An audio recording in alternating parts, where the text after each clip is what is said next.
Assalamualaikum warahmatullahi wabarakatuh. Salam sejahtera buat kita semuanya. Bertemu dengan saya Dr. Thabib Al-Asy'ari MSI, dosen dari Prodi Kajian Wilayah Timur Tengah dan Islam SKSG Universitas Indonesia, dalam video open content yang akan membahas tentang karakteristik insan kamil atau manusia sempurna. Hakikat manusia dalam sejarahnya selalu memunculkan banyak pertanyaan dan perdebatan. Tak terkecuali perdebatan di kalangan para psikolog. Dalam psikolog mainstream atau barat telah menempatkan manusia sebagai makhluk parsial, yakni sebagai sosok yang memiliki keunikan-keunikan psikologis yang dikenali melalui eksperimentasi empirik. Metode pengenalan tersebut diyakini sebagai sebuah proses keilmuan barat untuk memperoleh pengetahuan secara sistematik berdasarkan bukti-bukti nyata. Para ahli melakukan pengamatan serta membentuk hipotesa dalam usahanya untuk menjelaskan fenomena tentang manusia. Prediksi yang dibuat didasarkan pada konsep hipotesa yang diuji dengan melakukan penelitian empiris. Jika hipotesa yang dinyatakan lolos uji secara berulang, maka hipotesa tersebut dapat menjadi sebuah teori ilmiah. Namun, akankah sebuah hasil penelitian empirik tentang fenomena manusia dapat menggambarkan hakikatnya secara utuh? Untuk menjawab pertanyaan tersebut, mari kita simak bagaimana para psikolog modern menggambarkan manusia dari sudut pandang yang parsial. Salah satu tokoh yang membahas soal ini adalah Sigmund Freud, seorang neurologis Austria yang dikenal sebagai bapak psikoanalisis. Menemukan ragam dimensi dan prinsip-prinsip mengenai manusia yang didasarkan pada 3 sistem kepribadian, yaitu id, ego, dan superego, di mana perilaku manusia didorong oleh kondisi alam bawah sadar. John B. Watson, seorang psikolog berpengaruh Amerika, memandang manusia ditentukan oleh kondisi lingkungan luar dan rekayasa, sebagaimana binatang atau hewan. Sedangkan Abraham Maslow, Carl Rogers, dan Karl Mustakas memandang manusia memiliki potensi-potensi yang ada di dalam dirinya sebagai makhluk yang memiliki otoritas penuh atas kehidupannya sendiri. Semua pandangan para ahli tersebut menempatkan perilaku utama dan corak kepribadian manusia hanya sebatas pada lingkup-lingkup jasmani, situasi lingkungan, dan kualitas mental. 3 dimensi manusia, yakni organo, biologi, sosiokultural, dan psikoedukasi, merupakan determinan yang jelas yang dianut oleh psikologi modern. Sementara term rohani atau roh dalam diri manusia sama sekali tidak diperhitungkan karena dianggap sebagai pengalaman subjektif yang tidak dapat dibuktikan secara empirik.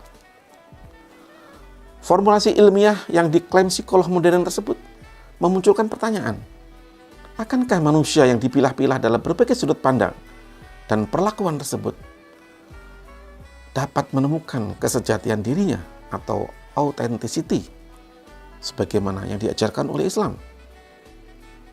Bukankah manusia yang digambarkan oleh Al-Quran sebagai sosok yang sempurna atau ahsani taqwim atau sebaik-baik penciptaan? Jika pertanyaan tersebut diajukan kepada para psikolog modern, maka jawabannya adalah tidak akan pernah ditemukan. Akibatnya, manusia hanya dimungkinkan mencapai pada puncak tertinggi sebagai well-being person atau manusia sempurna dalam batas-batas keseimbangan yang meliputi keadaan dan kondisi yang baik, kesejahteraan, kebahagiaan, dan kemakmuran. Sementara di dalam pandangan Islam, di dalam diri manusia terdapat daya-daya rohani yang sangat menentukan sikap dan perilaku manusia. Salah satu daya rohani yaitu roh adalah bagian dari Tuhan, sebagaimana diungkapkan oleh Al-Quran. Wa nafakhtu mir ruhi, dan aku tiupkan manusia sebagai dari sebagian dari rohku, yang tidak dapat diukur oleh instrumen-instrumen ilmiah dalam tradisi positivisme. Karena itulah unsur roh tidak menjadi objek kajian psikologi modern, sehingga mengakibatkan manusia tidak dapat menemukan kesejatian dirinya. Di sisi lain, unsur roh dalam Islam merupakan faktor terpenting dalam pembentukan sikap dan perilaku manusia. Jika potensi rohani dikelola secara optimal, maka manusia dapat mencapai puncak hakikatnya atau kesejatian diri sebagai insan kamil atau the perfect human atau manusia sempurna dalam pengertian yang hakiki. Unsur rohani dalam Islam merupakan dimensi psikologis yang memiliki keunikan dan kekuatan untuk mencapai puncak hakikatnya sebagai insan kamil.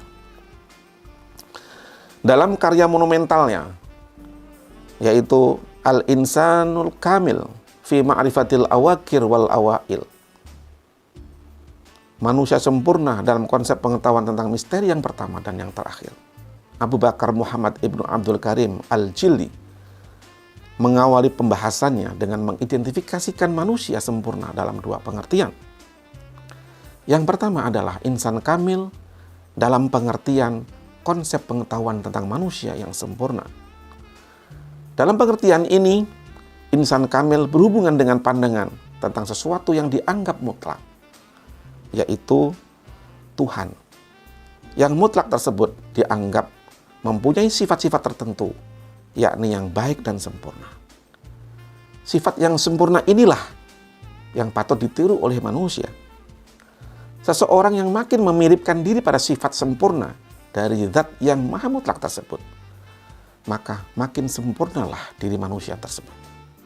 Yang kedua, menurut Al-Jilli adalah insan kamil terkait dengan jati diri yang mengidealkan kesatuan nama serta sifat-sifat Tuhan yang dalam hakikat atau esensi dirinya. Dalam pengertian ini, nama esensial dan sifat-sifat ilahi tersebut pada dasarnya juga menjadi milik manusia sempurna oleh adanya hak fundamental, yaitu sebagai suatu keniscayaan yang inheren dalam esensi dirinya. Hal itu dinyatakan dalam ungkapan yang sering terdengar, yaitu Tuhan berfungsi sebagai cermin bagi manusia, dan manusia menjadi cermin bagi Tuhan untuk melihat dirinya. Bagi Al-Jilli, manusia dapat mencapai jati diri yang sempurna melalui latihan rohani dan pendakian mistik bersamaan dengan turunnya yang mutlak ke dalam diri manusia melalui berbagai tingkatan. Latihan rohani ini diawali dengan manusia bermeditasi tentang nama dan sifat-sifat Tuhan, lalu mengambil bagian dalam sifat-sifat ilahi, serta mendapatkan kekuasaan yang luar biasa. Sebagai manusia, dan di dalam diri kita ada dimensi spiritual, insya Allah kita akan bisa mencapai makhluk yang sempurna atau insan kamil selama kita mampu untuk mengelola emosi, mengelola nafsu kita agar tidak terjebak pada perbuatan-perbuatan nista, tetapi terus menaik menuju hakikat dari sifat-sifat ketuhanan. Demikian video yang dapat saya sampaikan, semoga bermanfaat. Wallahul muwaffiq ila aqwamit thoriq. Assalamualaikum warahmatullahi wabarakatuh.